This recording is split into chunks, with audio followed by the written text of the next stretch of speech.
Welcome to ప్రజా చైతన్యం. నేను మీ చంద్ర. జగన్మోహన్ రెడ్డి గారిని ఉద్దేశించి నారా లోకేష్ గారు పలు టీవీ ఛానల్స్ కు ఇంటర్వ్యూ ఇస్తూ పలు కామెంట్లు చేశారు. ఈ ఇంటర్వ్యూలు కూడా ఎందుకు ఇచ్చారంటే పాదయాత్ర ముగింపు దశకు వచ్చింది, అందుకే ఇంటర్వ్యూ ఇస్తూ జగన్మోహన్ రెడ్డి గారిపై కొన్ని కామెంట్లు చేశారు. సార్, జగన్మోహన్ రెడ్డి గారి పాలన గాడి తప్పింది, మేము గనక వస్తే ఈ పాలన గాడిలో పెడతామంటూ కామెంట్ చేశారు. మీరేం చెప్తారు సార్? మరి ఇప్పుడు పాదయాత్ర చేస్తే ఎవరైనా సరే ప్రజల యొక్క సమస్యల మీద వాటి మీద అవగాహన చేసుకోవడానికి, తర్వాత తమ ప్రభుత్వంలోకి వస్తే వాటిని ఎలా ఇంప్లిమెంట్ చేయాలని కానీ, లేకపోతే ప్రస్తుతం ఉన్న ప్రభుత్వానికి ఏ విధమైన సూచనలు ఇవ్వాలని చేయడానికి కానీ పాదయాత్ర చేస్తారు. జగన్మోహన్ రెడ్డి గారు పాదయాత్ర చేశారు, అధికారంలోకి వచ్చారు. అలాగే రాహుల్ గాంధీ గారు కూడా కన్యాకుమారి నుంచి జమ్మూ కాశ్మీర్ వరకు పాదయాత్ర చేసి ఆయన దేశ సమస్యలను బట్టి అవగాహన ఏర్పరచుకోవడం జరిగింది. కానీ ఈయన పాదయాత్రలో ఈయన ఏ విధమైన అవగాహన తెచ్చుకున్నారు? ఉమ్మడి 13 జిల్లాల్లో ఈయన పాదయాత్ర చేసినట్టుగా తెలుస్తూ ఉంది. ఒక 3000 కిలోమీటర్ల పాదయాత్ర చేశారు. ప్రజా సమస్యల గురించి మీరు ఏమైనా తెలుసుకున్నారా? జగన్మోహన్ రెడ్డిని తిట్టడానికే మీరు ఈ పాదయాత్ర అంతా చేశారా? ఏమి గాడి తప్పింది? పాలన ఏ విధంగా గాడి తప్పిందో చెప్పాలి కదా. పాలన గాడి తప్పిందంటే సరిపోతుందా? మీకు ప్రజల ఖాతాల్లోకి 3 లక్షల కోట్ల రూపాయలు పంపించడం ప్రజల పాలన గాడి తప్పడం. అది ఏ విధమైన ఎవరు కూడా జన్మభూమి కమిటీలు లాంటివి ఏమీ ఏర్పాటు చేయకుండా, వాళ్ళ కమిషన్లు అవి లేకుండా డైరెక్ట్ బెనిఫిట్ ట్రాన్స్ఫర్ జరిగిన పాలన గాడి తప్పిందని మీరు ఎట్లా అంటారు? మీరు అంటే జగన్మోహన్ రెడ్డి గారిపై వ్యతిరేకత ఉంది, అయినా వీళ్ళు కేసులు పెడుతున్నారని బయటకు రావట్లేదు. తెలంగాణలో కూడా ఎన్నికలు కూడా వచ్చేంత వరకు ఎవరు వ్యతిరేకత చూపలేదు. ఎన్నికలు కూడా వచ్చిన తర్వాత అక్కడ వ్యతిరేకత చూపారు. అదే పరిస్థితి ఇక్కడ కూడా ఏర్పడుతుంది అంటున్నారు కదా. తెలంగాణ పాలన వేరు, ఆంధ్రప్రదేశ్ పాలన వేరు.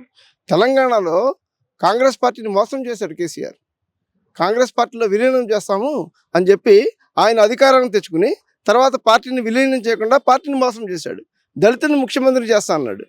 2 బెడ్రూమ్ హౌస్లు ఇస్తా ఉన్నాడు.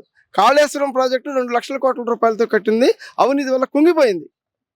అందువల్ల కేసీఆర్ ఓడిపోయారు. కానీ ఇప్పుడు జగన్మోహన్ రెడ్డి గారు అటువంటివి ఏం చేశారు? ఆయన హామీలు ఏమైతే ఇచ్చారో అవన్నీ హామీలు అమలుపరచడం జరిగింది. ప్రజలకి డైరెక్ట్గా బెనిఫిట్ జరిగింది. పేద ప్రజల జీవన విధానాలను పెంపొందించడానికి ఆయన ప్రయత్నం చేస్తూ ఉన్నారు. పేద ప్రజలు వాళ్ళ మౌలిక అవసరాలు తీర్చాడు ఆయన. 30 లక్షల రూపాయల 30 లక్షల హౌసింగ్ ప్రాజెక్టు ఆయన వల్లే వచ్చింది. అమ్మఒడి ఆయన వల్లే వచ్చింది. స్కూల్లో ఇంగ్లీష్ మీడియం స్కూల్స్లో పేద పిల్లలు చదువుకుంటూ ఉన్నారు. అభివృద్ధి ఉరకలు వేస్తూ ఉంది. ఏం జరిగింది? గాడి తప్పడానికి తెలంగాణ పాలనకి ఆంధ్రప్రదేశ్కి ఆ భౌగోళిక పరిస్థితులు కానీ రాజకీయ నేపథ్యం కానీ చాలా తేడా ఉంటుంది.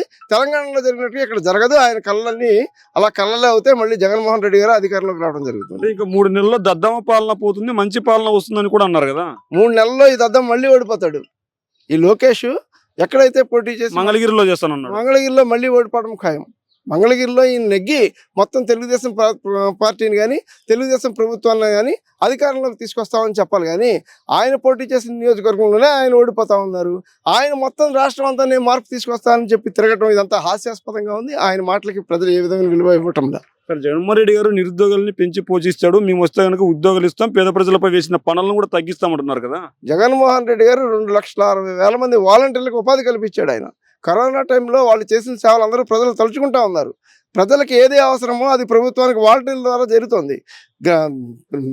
ప్రభుత్వానికి వాళ్ళు ఎంతో సహాయకారంగా ఉంటున్నారు. 4 లక్షల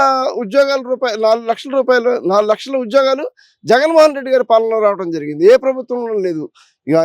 భారతదేశంలో ఒక 4 సంవత్సరాల కాల పరిమితిలో 4 లక్షల ఉద్యోగం ఇచ్చిన ప్రభుత్వం జగన్మోహన్ రెడ్డి గారి ప్రభుత్వమే, వేరేదేమీ లేదు. మరి జగన్మోహన్ రెడ్డి గారిని ప్రజలంతా సైకో సీఎం సైకో జగన్ అంటున్నారు కదా. ఆయన అంటున్నాడు, ఎవరు అంటలా. జగన్మోహన్ రెడ్డి గారి పరిపాలన చాలా బాగుంది. పేరు పెట్టింది కూడా ప్రజలే అని ఆయన అన్నారు. ఆయన పెట్టాడు, ప్రజలు ఎవరు పెట్టారు? ఈయన ఏమైనా చెప్పారా మేము ఈ పేరు పెట్టామని? సైకో అని ఎందుకు సైకో అంటారు? వాళ్ళు చేసిన పనులతో వాళ్ళు సైకోలు, కానీ సైకోయే ఇంకొకళ్ళ ఉన్న సైకో అన్నట్టుగా ఉంది ఇది. సార్, అభివృద్ధి సంక్షేమం కావాలంటే టీడీపీ రావాలి, జగన్ పోవాలి అంటున్నారు. మరి మీరేం చెప్తారు సార్? అభివృద్ధి సంక్షేమం కాదు, అవినీతి. వాళ్ళ హయాంలో జరిగింది అవినీతి. అందుకనే చంద్రబాబు నాయుడు గారు కేసులు ఎదుర్కొంటూ ఉన్నారు. ఇప్పుడు కోర్టుల చుట్టూ బెయిల్ కోసం 17A మాకు రక్షణ కావాలంటూ తిరుగుతూ ఉన్నారు. అవినీతి చేయలేదు, అవన్నీ అక్రమ కేసులు అంటున్నారు కదా. అక్రమ కేసులు అయితే కోర్టులు తీసుకోవు కదా, రిమాండ్ రిటర్న్ చేస్తాయి. ఈయన దాంట్లో రిమాండ్కి తీసుకోవడం జరిగింది. ఆయన 60 రోజులు జైల్లో ఉంచడం అయింది. ఈయన అవినీతి ఏం చేయకపోతే ట్రయల్లో ఆ కేసులు పోతాయి కదా. ఈయన నాకు టెక్నికల్ కారణాల వల్ల నాకు 17A ద్వారా రక్షణ కల్పించి మనం సుప్రీంకోర్టుకి వెళ్ళడం అనవసరం కదా. సార్ అదే విధంగా జగన్మోహన్ రెడ్డి గారు ఓటమి భయం పట్టుకుని అందుకే సీట్లు మారుస్తున్నాడు. సీట్లు మార్చినంత మాత్రాన తన ఓటమిని ఆపలేరని కూడా అంటున్నారు. ఆయన పార్టీ ఆయన ఇష్టం. ఆయన ఏ సీట్లు ఇచ్చుకుంటారో ఆయన గెలిపించుకోగల దమ్ము ధైర్యం ఆయనకుంది. ఈయన ఒకే సీట్ నుంచి పోటీ చేసి మంగళగిరి నుంచి పోటీ చేసి గెలవలేని ఆయన పార్టీ సీట్లు ఎవరికి ఇచ్చుకోవాలో చెప్పడానికి తెలుగుదేశం పార్టీకి కానీ వాళ్ళ నాయకులకు కానీ ఏ విధమైన అధికారం లేదు. మీరెవరు సీట్లు ఇచ్చుకోవాలో మీరు ఎలా పంపకాలు చేసుకోవాలో, పవన్ కళ్యాణ్కి ఎన్ని సీట్లు ఇవ్వాలో, ఎక్కడ మీరు పోటీ చేస్తారో అవి నిర్ణయించుకోవాలి. కానీ జగన్మోహన్ రెడ్డి గారు ఇచ్చే సీట్లు ఆయన ఆ పార్టీకి అధ్యక్షుడు, ఆయన ఇష్టం వచ్చినట్టు ఆయన పార్టీకి సీట్లు ఇచ్చుకుంటాడు. గెలిచి గుర్రాలకి ఆయన సీట్లు ఇస్తా ఉన్నారు. అంటే ఈ సీట్ల మార్పిడి కేవలం ఎస్సీ ఎస్టీ బీసీలకు అన్యాయం చేయడానికే చేస్తున్నారు. రెడ్డి సామాజిక వర్గాన్ని సేవ్ చేయడానికే చేస్తున్నారు.